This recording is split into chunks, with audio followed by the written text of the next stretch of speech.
J'ai lu la déclaration de la maison d'édition Gallimard. Alors, je la cite: depuis la publication de son roman, Kamel Daoud fait l'objet de violentes campagnes diffamatoires orchestrées par certains médias proches d'un régime dont nul n'ignore la nature.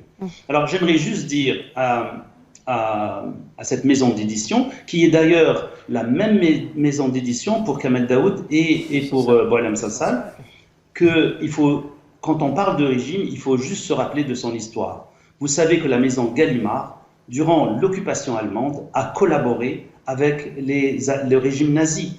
Donc, et elle a participé à l'arianisation de sa maison d'édition, à l'arianisation de Kalman Levy. Elle a mis à la porte des juifs qui travaillaient dans la maison d'édition.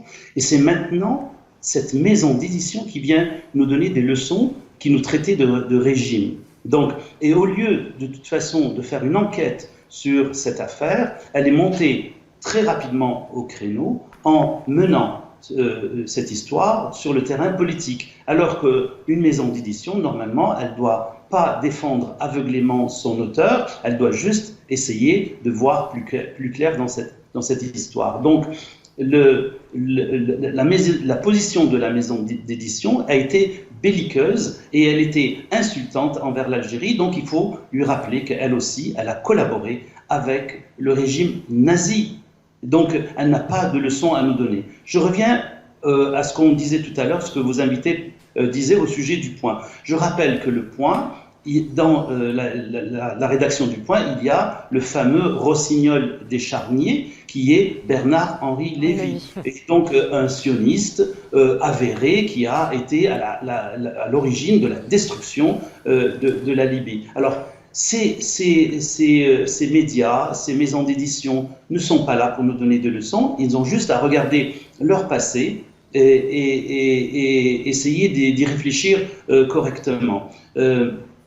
Je rappelle aussi que le président Macron, lors de sa première visite en 2017, visite officielle en Algérie, il avait ramené avec lui Boualem Sansal et Kamel Daoud, alors qu'ils n'étaient pas français, ils étaient algériens, ce qui est absolument étonnant. Comment on peut venir en Algérie avec deux auteurs qui sont algériens et les ramener en Algérie? C'est assez surprenant, mais on comprend tout lorsque on sait que ce sont deux informateurs indigènes qui sont très importants pour le dispositif de M. Macron, de son dispositif, de la politique, en fait, de tout le système politique Macron qui cherche justement à nuire de manière très visible, d'ailleurs on l'a vu avec sa position sur le Sahara occidental, à nuire à l'Algérie.